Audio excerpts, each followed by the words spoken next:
Muy buenas, bienvenidos otra vez, bienvenidos a la serie Los Otros del 36, segundo episodio dedicado a la vida de José Sanjurjo Sacanel. Lo primero, darles las gracias por la acogida del primer episodio, no solamente de este, sino de todos los vídeos que están formando parte de esta serie, una serie más o menos nueva, creo que este es el séptimo vídeo que hacemos. Tenemos otra serie que es Hacia la Guerra Civil y la voy a mencionar ahora porque algunos de ustedes ya me han dicho, incluso me han mandado información muy interesante sobre el golpe de Estado de 1932, de agosto de 1932, que va a liderar el general Sanjurjo. Bien, aquí lo vamos a tratar un poco más de pasada, porque el objetivo de esto es la biografía del general, ya que en la serie Hacia la Guerra Civil, en un par de capítulos, ahora mismo estamos a finales de 1931, en un par de capítulos, como digo, se tratará muy en profundidad las jornadas del golpe de Estado y sus consecuencias que tuvo lugar, como decíamos, en agosto de 1932 y por tanto, pues vamos a dedicar más de 30 minutos a ese episodio y hoy lo vamos a tratar un poco más de pasada, ya que para completar este segundo vídeo vamos a hablar de los 13 últimos años de la vida del general Sanjurjo, pero que son muy densos, hay un montón de acontecimientos y es muy complicado pararse, detenerse y centrarse en uno en concreto, así que los vamos a ir tratando todos un poco de pasada. En la serie Hacia la Guerra Civil, todos estos acontecimientos previos a 1931 los tienen mucho más extensos, capítulo a capítulo, el desastre de Anual, la retirada a la línea Estella, lo que se llamó el desastre de Sauen, el desembarco de Alhucemas, que también vamos a hablar de ello ahora, posteriormente la llegada de la República, bueno, la lista blanda del general Berenguer, etcétera, etcétera. Todo esto está en la serie Hacia la Guerra Civil, lo digo para aquellos que no estén familiarizados con el canal y tengan interés en profundizar en todos estos temas. Bien, nos habíamos quedado en 1923, el 13 de septiembre de 1923 daba un golpe de Estado el amigo personal del general Sanjurjo, que era el capitán general de Cataluña, Miguel Primo de Rivera y Urbaneja. El primer objetivo es eliminar el caciquismo, que estaba muy extendido a lo largo y ancho de toda la península, y la decisión de Primo de Rivera es eliminar a los gobernadores civiles, colocar a gobernadores militares, y uno de ellos va a ser su amigo personal, el general de división, José Sanjurjo Sacanel. Luego Sanjurjo quedará como gobernador militar de Zaragoza, que a pesar de que él es navarro, se habrán ustedes dado cuenta de que tiene una gran relación con la ciudad de Zaragoza, porque ahí es donde pues, se crió en compañía de su madre. Hasta que en 1924 Primo de Rivera le va a dar la responsabilidad de mandar de nuevo a todas las tropas de África. Primo de Rivera se va a nombrar a sí mismo alto comisario en Marruecos, pero el jefe de las tropas sobre el terreno seguirá siendo Sanjurjo. Se le va a encargar una de las tareas más complicadas de toda su carrera militar, que es replegar a las tropas, sobre todo en la zona de Tetuán, hacia una línea que el Estado Mayor Central había planeado, que se denominó la línea Estella. Esa línea comprendía una serie de posiciones para proteger las comunicaciones entre Ceuta, Tetuán, un sector internacional en Tánger, que no pertenecía al protectorado español, sino que era una zona de libre paso, una zona internacional, desde Tánger hacia el sur, hacia Larache y hacia Alcazalquivir. Bien, pues esa línea, por supuesto protegida por multitud de posiciones, era la que quería Primo de Rivera mantener a todo trance, abandonando todas las posiciones de interior, que eran muchísimas, que costaba mucho de abastecer, que además muchas veces quedaban cercadas en situaciones similares a la que sufrió la posición de Igueriben y que hizo caer a toda la Comandancia General de Melilla. Y la decisión de Primo de Rivera es que todas esas posiciones se abandonen en una operación muy complicada, porque al abandonar las posiciones, evidentemente, las cabilas levantiscas iban a presionar. Comete además el error de anunciar que se va a retirar en la prensa extranjera, por tanto, Mohamed Abdelkrim al-Jatabi, que era el caid de los Beni Urriagel, y que en ese momento estaba autoproclamado como líder de la República del Rif, una república que evidentemente la mayoría de las naciones no habían reconocido, pero que él había conseguido extender no solamente en el área de influencia próximo a Melilla, sino también hacia la Yebala, haciendo que el Raisuni cayera en sus manos y fuera apresado por él, y por tanto, como digo, extendiendo toda su influencia y sometiendo a todas las cabilas allí por donde iba pasando. Bien, la operación de repliegue, como digo, va a ser muy compleja, se van a tener más de 5.000 bajas. Evidentemente no va a ser aireado por la prensa como sucedió con el desastre de Anual, porque había también intereses políticos, y la censura pues va a hacer de las suyas y va a impedir el que haya un conocimiento en España de las graves pérdidas que se van a tener, ¿no? Aún así, la operación es un éxito dentro de lo arriesgado que era. Tengan en cuenta que había que abandonar muchas posiciones de interior que estaban situadas en altura, organizar convoys logísticos muy complejos y bajo la presión de todas las cabilas, no solamente de las cabilas que ya estaban sometidas a Abd el-Krim, sino de aquellas cabilas que habían cooperado con España, y al conocer que las tropas españolas iban a retirarse de su zona, para poder realizar un sometimiento a Abd el-Krim, que ya sabían que iba a ocupar ese espacio que abandonaban los españoles, con algo que ofrecer, pues empiezan a atacar a las tropas hispanas durante todo el repliegue. Se consigue alcanzar la línea Estella y mantener esas posiciones, y Abd el-Krim comete un error estratégico yéndose hacia el sur, muy crecido, pensando que tenía la posibilidad incluso de convertirse en sultán de Marruecos si rompía una línea que tenían los franceses en el río Huerga. Abd el-Krim va a romper esa línea, caerán 44 de las 66 posiciones francesas en lo que fue el desastre francés o el Anual francés en el protectorado, y que evidentemente en un país donde las pérdidas en la Primera Guerra Mundial, apenas unos años antes, habían sido de cientos de miles, pues 7 u 8.000 soldados no suponían un gran escándalo en Francia, más si cabe porque la mayoría de ellos eran soldados indígenas traídos de otras zonas diferentes a Marruecos y legionarios, ¿no?, de la Legión extranjera francesa. Al romper esa línea va a forzar un acuerdo entre España y Francia. El mariscal Pétain se entrevistará con el general Primo de Rivera y se va a tomar la decisión de hacer un ataque desde el sur por parte de los franceses, un ataque terrestre, y desde el norte, justo en la bahía de Alhucemas, tratando de llegar al centro y a la capital de los Beni Urriagel, que era la cabila principal, la que lideraba la insurrección dentro del protectorado. Esto nos va a llevar al desembarco de Alhucemas, una operación que, si bien en Anual vimos que pues la inoperancia del ejército, los errores y muchos otros condicionantes como la corrupción, etcétera, que luego saldría todo en el expediente Picasso, llevaron a una derrota estrepitosa,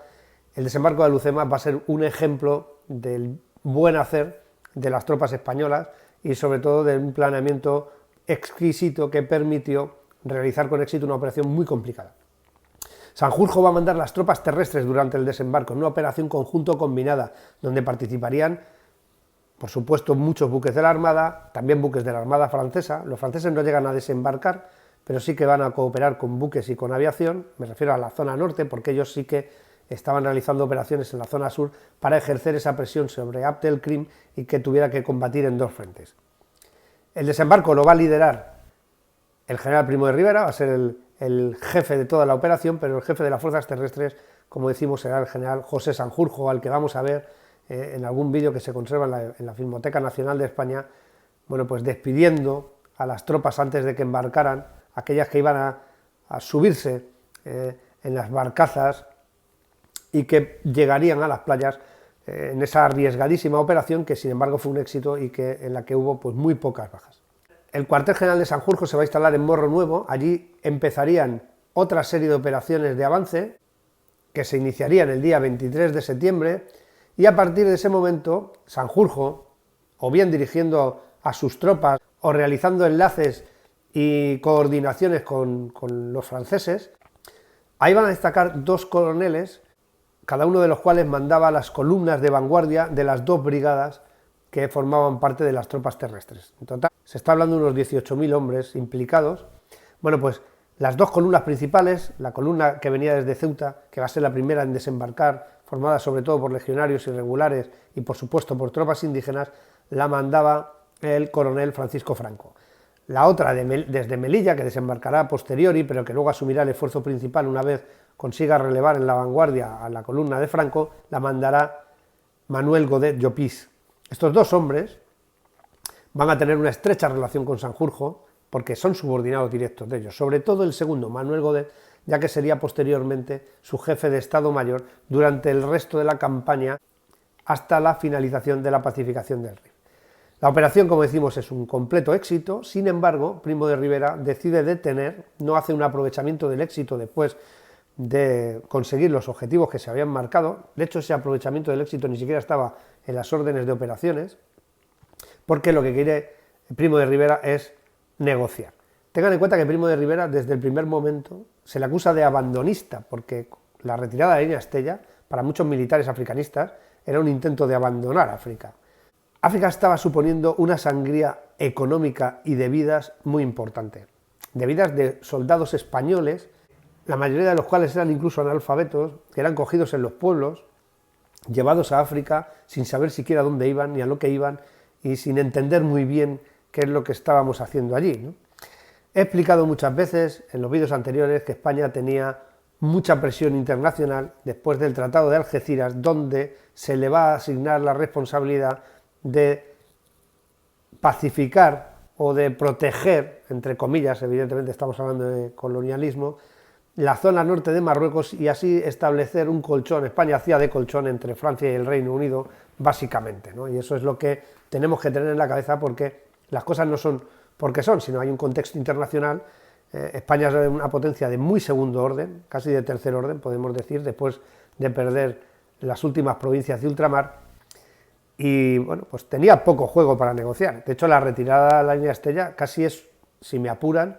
una maniobra muy inteligente, porque hizo que los franceses se implicaran para derrotar a Abdelkrim. Poco después del desembarco de Alhucemas, el 5 de octubre de 1925, el general Sanjurjo iba a ascender a teniente general. Primo de Rivera va a dejar de ser alto comisario en Marruecos y esa misión la va a asumir el general Sanjurjo.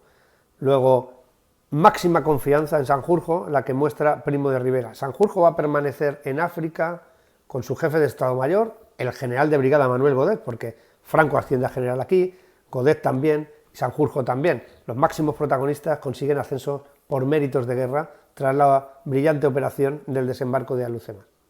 La última operación de Marruecos tenía como objetivo acabar con Abdelkrim, pero Abdelkrim, temeroso de caer en manos de los españoles, donde todavía estaba muy presente lo que había sucedido en Monterruit, lo que había sucedido en Celuán, lo que había sucedido en otras posiciones, decide marcharse hacia la zona francesa y allí se entrega, y bueno, como la mayoría de ustedes saben, pues tuvo una vida muy larga hasta los años 60. El día 10 de junio de 1926 los Beni Urriagel se someterían a España por primera vez desde 1921. Tengan en cuenta que las cabilas vivían en un régimen prácticamente feudal. Luego, el someterse muchas veces era por una razón única y exclusivamente de fuerza. ¿Por qué se sometían el resto de las cabilas a los Beni Urriagel? Porque estos demostraban tener más fuerza que los demás. Bueno, pues cuando los Beni Urriagel se someten a España, el resto de cabilas poco a poco pues van haciendo lo mismo, porque en ese momento España es la que tiene la influencia y el poder. El 10 de julio de 1927 se somete la última kabila, la kabila de Ahmás, y se da una orden general al ejército de África anunciando el fin de la campaña. La guerra en Marruecos había finalizado, campañas que habían empezado en 1909 y que finalizaron en 1927, prácticamente 18 años combatiendo, y Sanjurjo, pues como ustedes han podido más o menos ir deduciendo, había participado desde el inicio y hasta el final. Al final, como teniente general, como alto comisario en Marruecos. El 1 de octubre de 1927 se le concedería la Gran Cruz Laureada de San Fernando, es la laureada de San Fernando, pero que es la que se asigna a generales. Se le va a sustituir el título de Marqués de Montemalmusi, que le había otorgado el rey Alfonso XIII en mayo de 1927, por el de Marqués del Rif. Al León del Rif se le nombraba Marqués del Rif, y esta era la culminación en su carrera militar. Sanjurjo en este momento, en 1927, tiene 56 años. Va a permanecer un año más en Marruecos, en el Marruecos pacificado, hasta que Primo de Rivera le va a llamar para ser el director general de la Guardia Civil. Llegaría a ostentar este cargo a partir del 3 de noviembre de 1928, cuando la dictadura empieza a tener problemas. Ya había tenido lugar la Sanjuanada, empieza a haber conspiraciones entre los propios militares contra el general Primo de Rivera, pero esto le va a proporcionar a Sanjurjo una idea general de cuál es la situación real de orden público que se vive en España. El 29 de enero de 1929 en Valencia hay un intento de golpe de Estado, de sublevación, que va a liderar José Sánchez Guerra, como civil, antiguo presidente del Consejo de Ministros,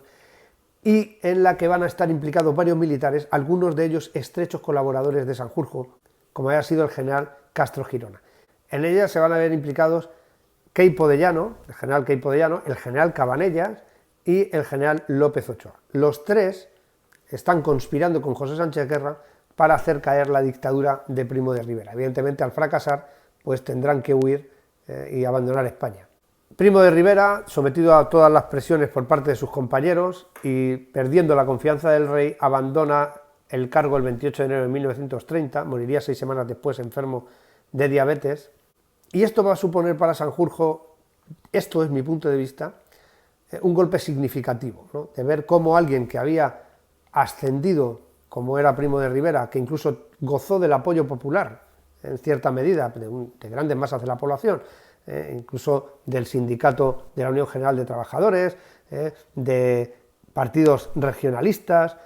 por supuesto de gran parte de la derecha española, de repente se ve abandonado por el rey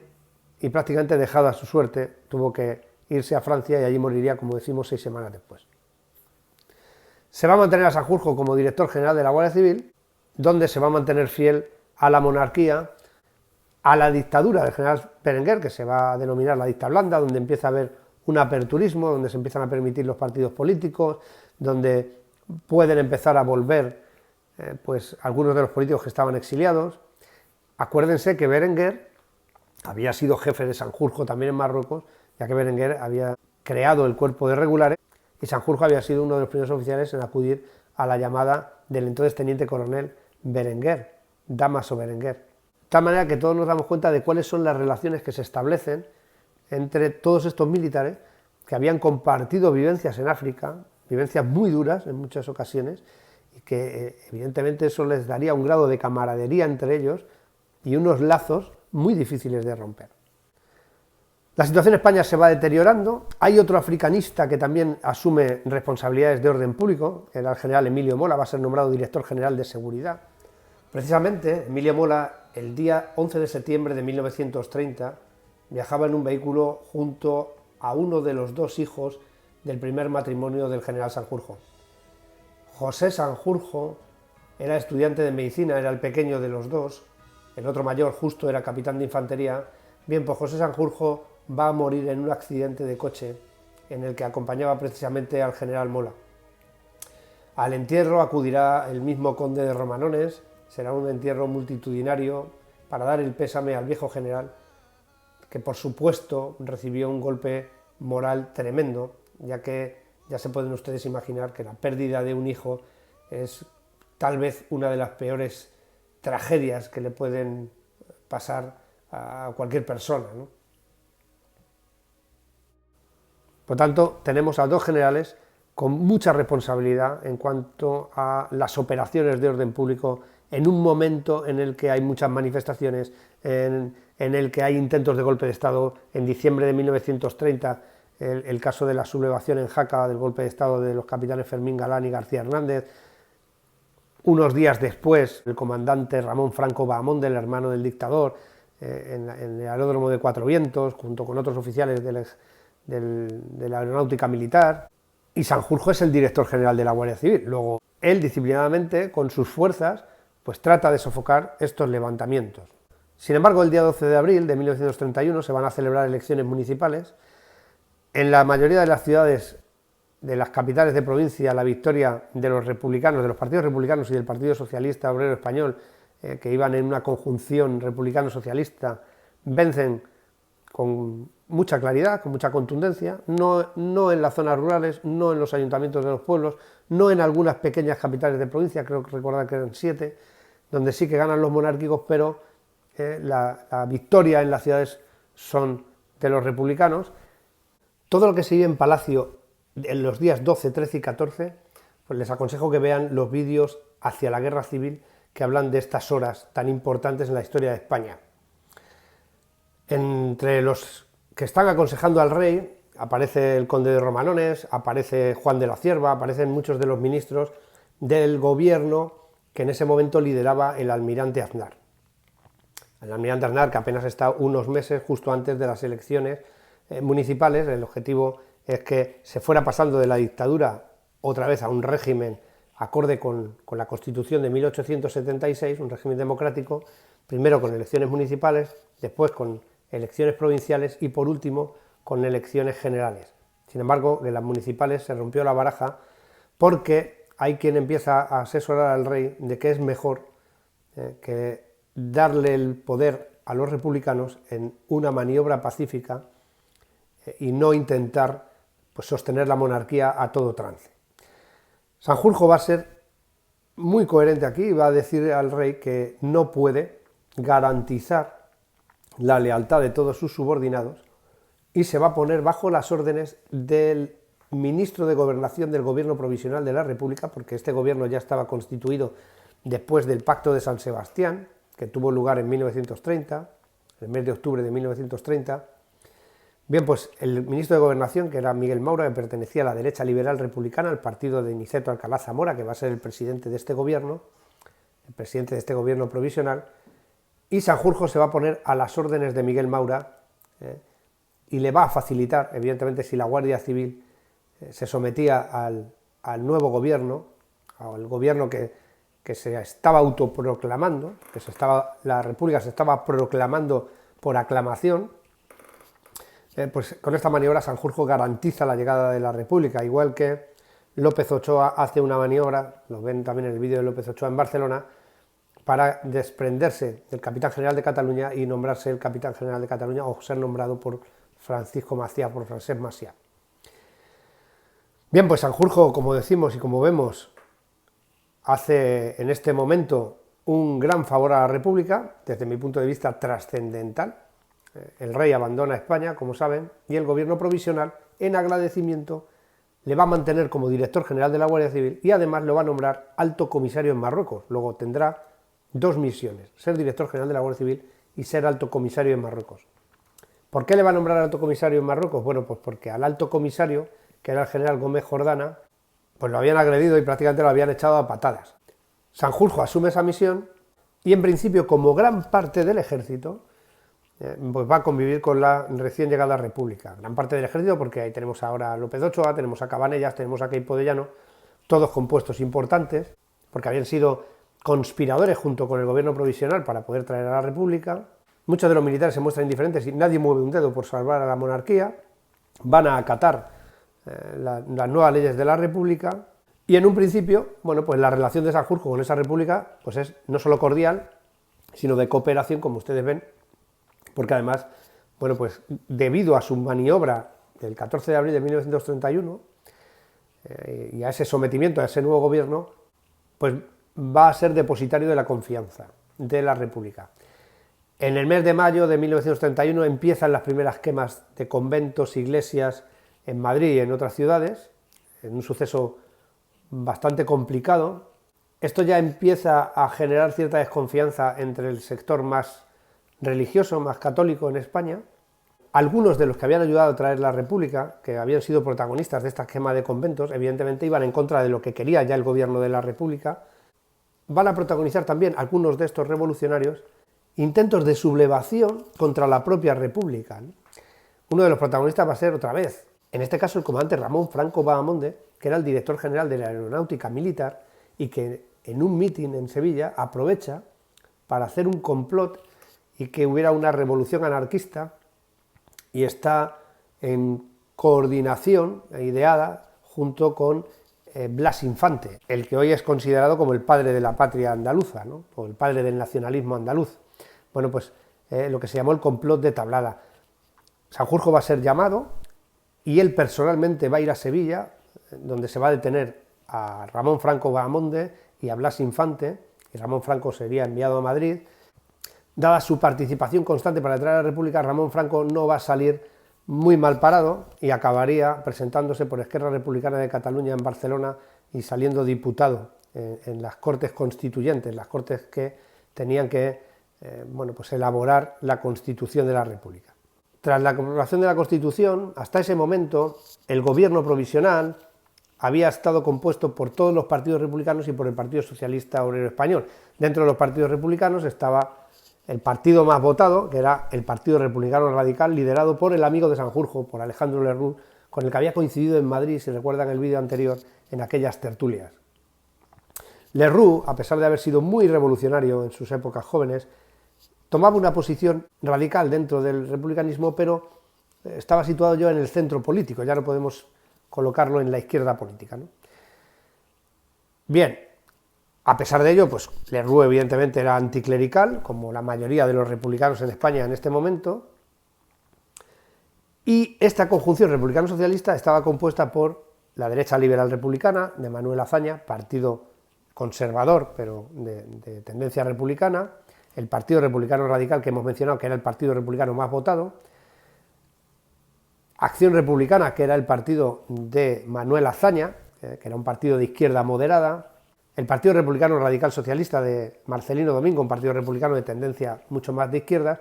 y aparte de estos partidos republicanos estaba el Partido Socialista Obrero Español, que en principio, bueno, pues en sus bases deciden apoyar a esta República Española y ser parte de ella. De hecho, habría 3 ministros socialistas dentro del gobierno. El problema, hasta ese momento, pues todos los partidos tenían algún representante en el gobierno. Después de la aprobación de uno de los artículos más controvertidos de la Constitución, que era el relacionado con las órdenes religiosas, abandonan el gobierno los de la derecha liberal republicana. Alcalá Zamora, que pide su dimisión, y Miguel Maura, que al ser profundamente católicos, pues no aceptaban este artículo. Esto va a dar lugar al segundo gobierno, ya metidos en el mes de octubre de 1931, y en el mes de noviembre de 1931, una vez que se aprueba la Constitución el día 9, pues todo el gobierno en pleno dimite y se va a presentar un tercer gobierno, que va a liderar Manuel Azaña. Se va a nombrar presidente de la República Alcalá Zamora, Manuel Azaña, mes de noviembre de 1931, esto es importante, que era el ministro de la Guerra, también es el presidente del Consejo de Ministros, pero va a introducir a un ministro procedente del nacionalismo catalán, más de izquierdas,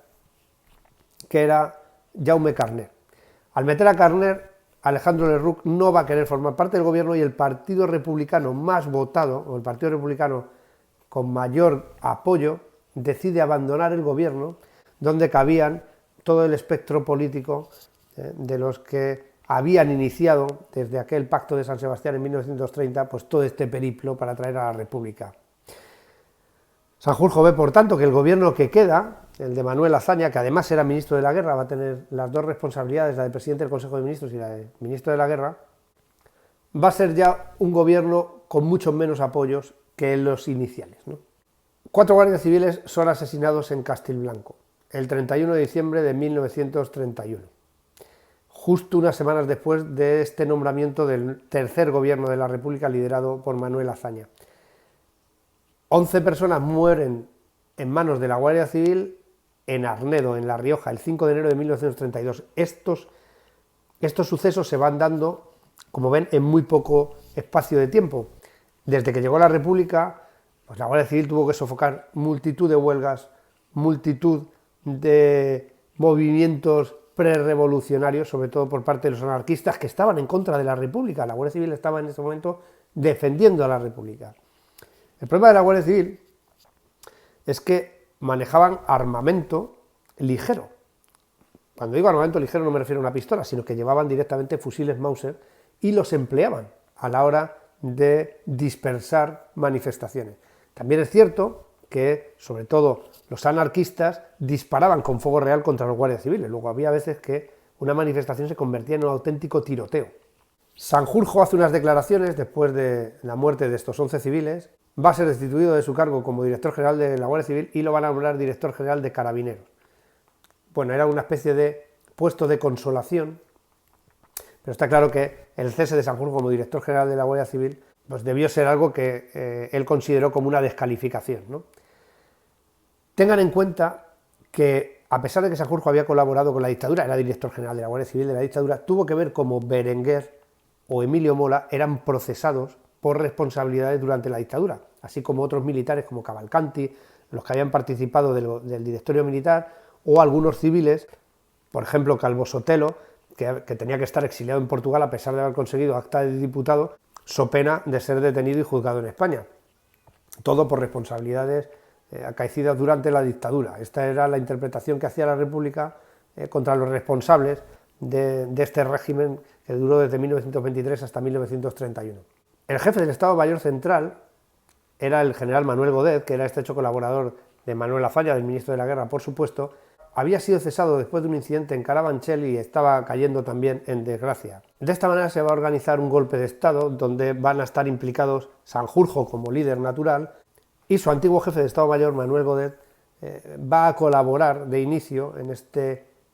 intento de golpe de Estado. Se diseña una sublevación que iba a tener lugar el 10 de agosto de 1932. La mayoría de los militares implicados no tenían mando directo sobre tropas, luego el plan radicaba un poco en que debido a su prestigio pues poco a poco se le iban a ir uniendo oficiales en todas las guarniciones, pero el único lugar donde esto va a funcionar precisamente es en el sitio donde se subleva Sanjurjo, que lo hace en la ciudad de Sevilla. En el resto del territorio nacional la sublevación fracasa, así que Sanjurjo intenta huir para salvar la vida y es detenido al día siguiente en Huelva vestido de paisano. Se le manda a Madrid y allí va a ingresar en prisión el día 12 de agosto, tan solo 2 días después de la intentona golpista. Esto es lo que se va a llamar por la historiografía como la Sanjurjada. Sanjurjo es condenado a muerte por delito de rebelión militar. Él va a asumir la condena con total serenidad. Era un hombre que había desafiado a la muerte durante toda su vida. Pero fíjense, después del fusilamiento de Fermín Galán y de García Hernández, de los dos capitanes por parte del gobierno del general Berenguer, se habían creado 2 mártires que aprovechó la República para su mitificación. Los representantes republicanos sabían perfectamente que fusilar a Sanjurjo probablemente no conseguiría acallar a un grupo de militares que ya empezaban a discrepar de lo que estaba haciendo la República, ni mucho menos. Uno de los que va a hablar en alto para que no se lleve a cabo la pena capital va a ser precisamente Francesc Macià, el antiguo teniente coronel de ingenieros convertido en independentista radical, que en este momento era presidente de la Generalitat Catalana y que va a ser muy criticado por sus bases, sobre todo por las juventudes de Estat Català, que no entienden por qué el viejo revolucionario, el avi, Francesc Macià, va a defender al militar que se había sublevado contra el gobierno de la República. Condenado a muerte ya, toma la decisión de casarse con María Prieto Taberner, que veremos luego en unas fotografías, porque era muy joven, mucho más joven que ella. Con ella mantenía una relación sentimental y ya habían tenido un niño, posteriormente tendrían luego una niña. Él se va a disponer a pasar la última noche de su vida, el día 25 de agosto, jugando al mus con su hijo Justo, que también había sido detenido, era capitán del ejército en ese momento, y con el teniente coronel Esteban Infantes, que era su ayudante y que también había formado parte de la dictadura. Todos estaban condenados, Sanjurjo condenado a muerte, y Manuel Azaña decide conmutar la pena por la de cadena perpetua. En vez de enfrentarse era desposeído de su rango militar, de todas sus condecoraciones, y va a ser llevado al penal del Dueso, en Santoña, penal donde precisamente había sido destinado Francesc Macià en 1907 como castigo por su participación en Solidaridad Catalana. Sanjurjo solo va a estar en prisión hasta el día 19 de noviembre de 1933, porque en esa fecha la CEDA, las derechas españolas unidas, van a ganar las elecciones y el segundo partido más votado va a ser el de su amigo Alejandro Teruel, del Partido Republicano Radical. Luego el voto, incluido el voto femenino, las mujeres votaban por primera vez, va a castigar a los partidos que formaban parte del gobierno. El día 6 de enero se le va a trasladar al castillo de Santa Catalina en Cádiz y el Congreso de los Diputados va a aprobar una amnistía, la ley de amnistía del 24 de abril de 1934, que va a incluir a Sanjurjo. Por lo tanto, Sanjurjo puede salir de la cárcel y 2 días después, acompañado de su mujer, de su hijo José y de varios amigos, su hijo Justo, va a llegar a Lisboa y allí se trasladaría a Estoril, donde viviría de forma mucho más serena, ¿no? Allí va a nacer su hija Carlota, su última hija, que nace en 1935,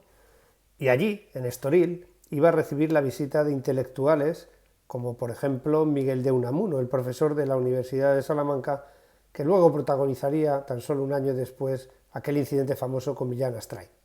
Durante el gobierno radical cedista, la mayoría de los generales que habían formado parte de su entorno, como militares en Alucemas, en las campañas de pacificación, en la campaña de recuperación de Anual, Franco, Godet, Mola, etcétera, van a asumir responsabilidades en el Estado Mayor Central y otra serie de puestos de mucha importancia. Van a pasar de nuevo a ocupar puestos de responsabilidad. Ellos asumirían la represión de la revolución o del golpe de Estado de Asturias y el que se da también en Barcelona por parte de Lluís Companys en el año 1934, pero en el invierno de 1936, en el mes de febrero, el Frente Popular va a ganar las elecciones por un muy estrecho margen, que sin embargo le daría muchísimos diputados por el tema de la ley electoral. El margen es de apenas 100.000 votos y estamos hablando de 4 millones y pico contra 4 millones y pico. El Frente Popular va cohesionado y unido, las derechas van separadas en muchas provincias y esto les penaliza muchísimo, y es el Frente Popular el que se hace con la mayoría, y consigue una mayoría absoluta en las Cortes. Por tanto, todo cambia. La mayoría de los generales que habían ocupado puestos de gran responsabilidad son dispersos por toda la península, y en el mes de marzo, antes de dispersarse, tienen una reunión en Madrid donde el general Rodríguez del Barrio iba a convertirse en el director de una sublevación que tendría lugar en el mes de abril. Rodríguez del Barrio estaba muy enfermo, la sublevación por tanto no va a tener lugar. Son mandados a las comandancias generales de Baleares Manuel Godet, a la de Canarias Francisco Franco, a Navarra Emilio Mola. El objetivo principal es alejarlos de los centros de poder, pero sin embargo Emilio Mola se va a convertir en el director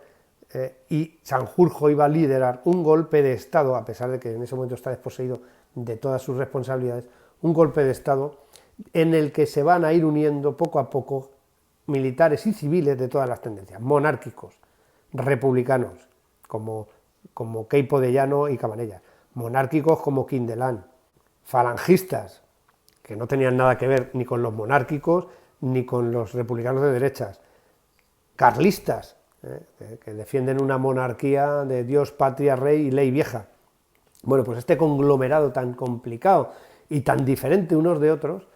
van a conspirar y van a llevar a cabo un golpe de Estado el día 17 de julio, que se iniciará el 17 de julio de 1936, dirigido por Emilio Mola, pero que iba a liderar José Sanjurjo. El 19 de julio de 1936 aterriza en Portugal, no vamos a entrar en los detalles, ya lo trataremos en la serie Hacia la Guerra Civil, el capitán Juan Antonio Ansaldo Bejarano, con su avioneta de Havilland 80A Puigdemont, un experto piloto militar que tenía como misión llevar a Sanjurjo a España. Al despegar, y no entraremos en disquisiciones de por qué, pues tuvieron un accidente. El general Sanjurjo moriría a las 2 de la tarde del 20 de julio de 1936, y ahí acaba la vida del que fue el León del Rif. Su mujer viuda queda con 2 hijos pequeños, la niña prácticamente tenía año y algo,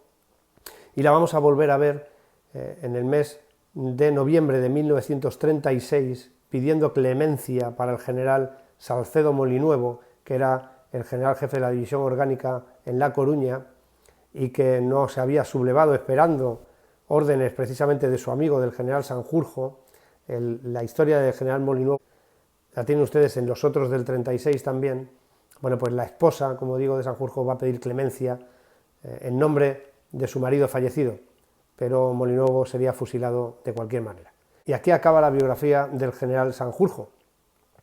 cuyos condicionantes en su vida pues le marcaron y le llevaron a la mayoría de los hechos y actos que cometieron. Suya es la responsabilidad de juzgar si en aquel contexto, en aquel momento, en aquel preciso instante, con todo lo que estaba pasando y con todas las herramientas de juicio que tienen ustedes ahora, pero siempre con los zapatos de la historia y las gafas puestas en ese momento y no en 2021, pues fue responsable de todos los hechos que cometió, de todos los actos que cometió. Muchas gracias por ver los vídeos, por darle al me gusta y por estar ahí. Nos vemos en el siguiente. Gracias.